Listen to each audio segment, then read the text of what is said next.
It's interesting because at the same time we're trying to get Ken Shamrock ready to wrestle for the WWF title at the In Your House pay-per-view on December 7th.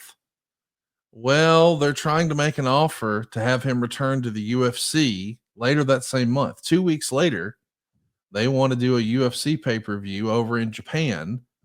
And the week between, they even want to ask WWE to help promote that on their programming. Hey, see Ken perform at UFC such and such. And the original offer was 100 grand. WWF turns it down. They're sort of scrambling for another opponent. And the fellow who had agreed to fight Ken Shamrock says, nope, I'm only fighting Shamrock. That's who I agreed to. So they have to go back to the WWF and double the offer to 200 grand. And I guess some of this is backed by the fellow who runs a blockbuster like chain in Japan. I mean, this is wild that while you're trying to promote a guy, you're getting offers from other promoters. What did Vince think of this opportunity? Well, first of all, he got frustrated because there were too many cooks in the kitchen. Yep. And he liked to be in complete control. And he found himself in this scenario where he was not in complete control. So therefore, he didn't wasn't as cooperative as he would like to have been. But again, it goes back to the same old story. Shamrock was a star. He was over. And everybody that touched him saw exactly what we knew. He was a stud. And he's going to sell tickets and pay-per-views. So, that's kind of where we were on that scenario. That Kenny Shamrock was a star. The Japanese media had made him a bigger star than maybe he arguably actually was. I don't know, but he was a real deal, man. And the legitimate sports world had bought in for him. They believed in him. They didn't have to sell him to the entertainment world, because the entertainment world realized that man, Ken Shamrock, was a badass.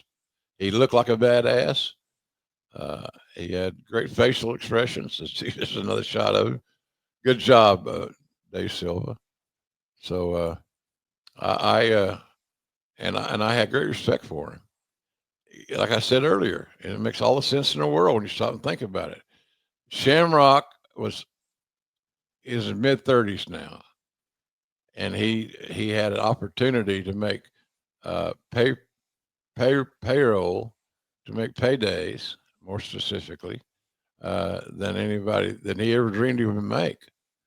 He was uneducated talent who was all of a sudden found himself in a world of big money, and he wanted to make all of it that he could, and that's not a bad thing. But he couldn't be accommodated with all with what he wanted to do.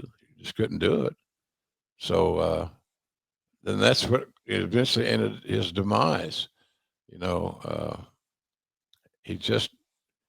couldn't get that big payday out of his system, and there should have been a better way for us to look at it and solve all the and make all the masters happy.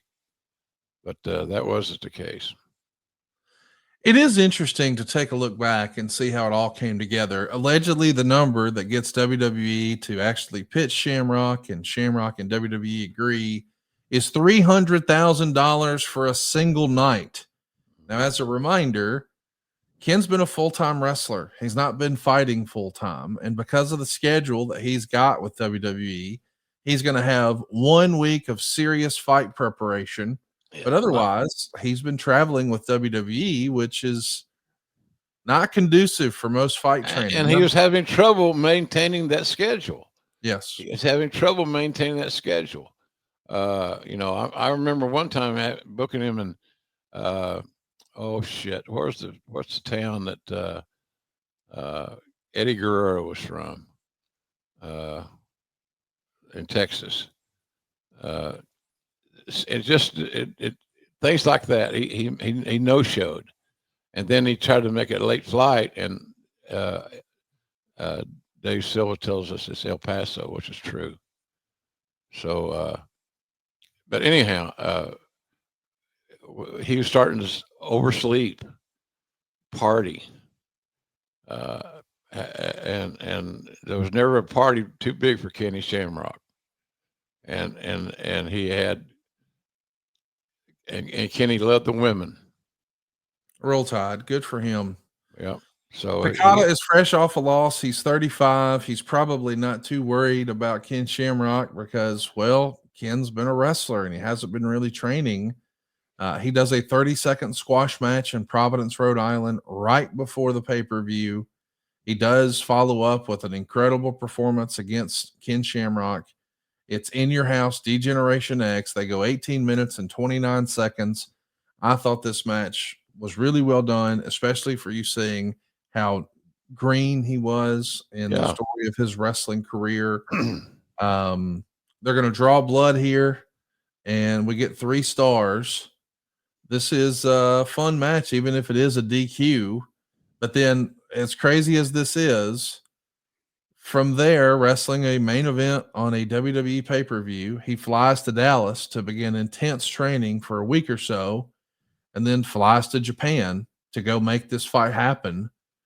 The proposed fight, which was supposed to happen on December 21st, fell apart.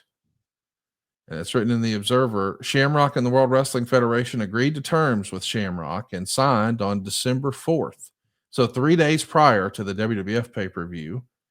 And Takata, when asked about the match at Kingdom House, said he had no intention of fighting on the UFC show and was suffering from several injuries, and it's impossible to even begin training until next year.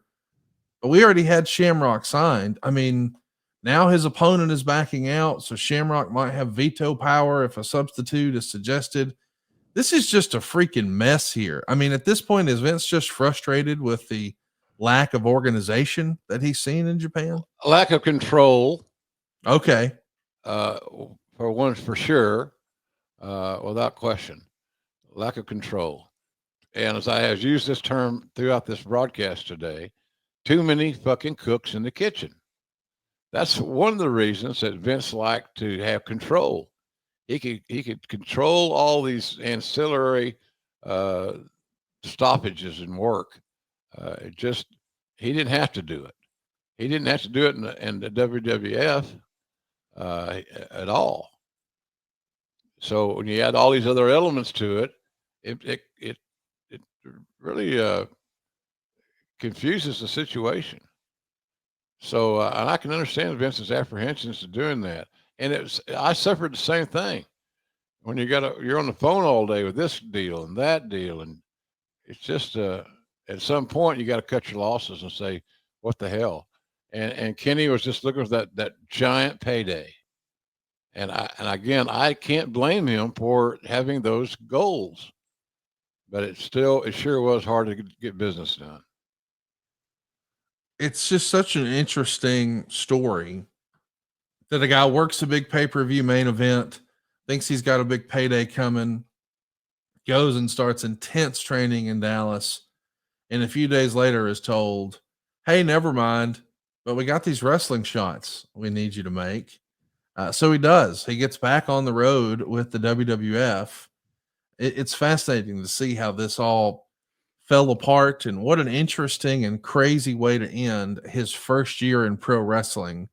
But just seeing the interest in him from all these different promotions from all over the world, it has to be a vote of confidence for Vince that they've got a star here.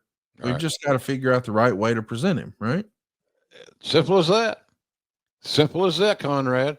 We just got to figure out the right way to present him, manage him, and maximize his minutes, if you will. No one on our side ever had a issue with Shamrock's upside. It was always going to be there, and he was just but he couldn't get past. I can't do one without the other. I have to have both, and I can understand, again, not a spring chicken. Going to make more money than he's ever made in his life if we can make this thing happen.